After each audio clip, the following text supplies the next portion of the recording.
Hi guys, welcome to our daily encounter. In our reading today, we read about the time in which the book of the law was found again. And this was during the time of Josiah's reign. We don't know how long the book of the law had been lost. It could have been since Manasseh's reign, given that Manasseh had basically rejected the law of the Lord for quite a while. And given also that Hezekiah seemed to lead some pretty detailed reforms, which could indicate that they had the book of the law at that time, but somewhere along the line, they had lost it. And however long it had been since it had been lost, it has now been found. And Hilkiah finds it, he gives it to Shaphan, Shaphan reads it to Josiah, and Josiah is really touched by God's law. Now, as we think about this story, of course, one of the applications that we get from this is that if we've lost God's word, we need to find it again. Not, of course, if we've literally lost it, we need to find it again, but not just if we've literally lost it, if we just have gotten away from it, if it hasn't become a part of our lives, if it hasn't become a part of the rhythm of our lives, we should bring it back into our lives again and make it a part of our lives and make it a priority once again. And that's a very important thing to do. And that would be a great application to take from this story. But I would suggest that perhaps the greatest thing about this story is not necessarily that they found the book of the law, as important as that was, but Josiah's heart in connection to God's law when it was read to him.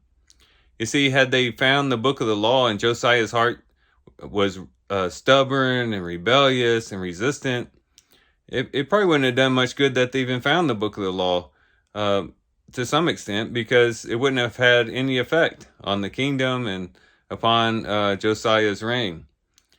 What was really important was the fact that he had a heart for God's law, and that made finding God's law useful and helpful to turning the course of history for Judah, at least during the reign of Josiah. And that's true of us as well. Even if we bring God's word back into our lives and becomes a part of the rhythm of our lives and we get into God's word daily, but we don't have the right heart, it's not necessarily going to do us as much good. We got to have the heart of Josiah.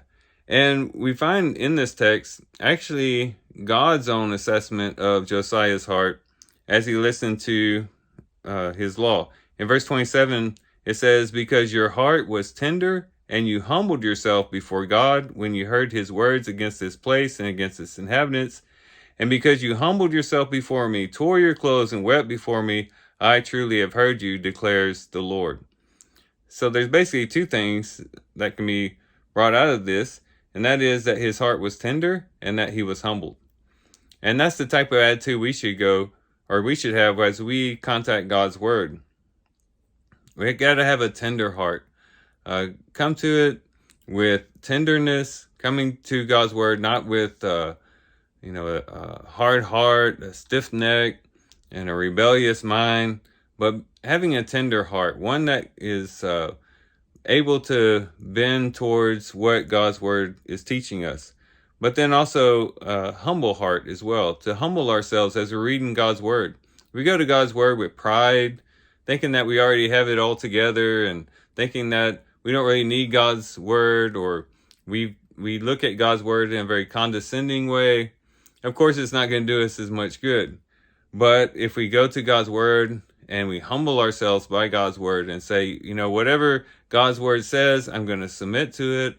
I'm going to humble myself and respond to God's word and have a tender heart while doing it, then God's word is really going to take root in our lives, and it's really going to make an effect on our hearts. And so I would say, yes, it's important for us to get back into God's word if we've neglected it, but to do it with the right heart and to do it with the right attitude. It's then that God's word will really be able to take root in our hearts. It's then that God's word will really make effect in our lives.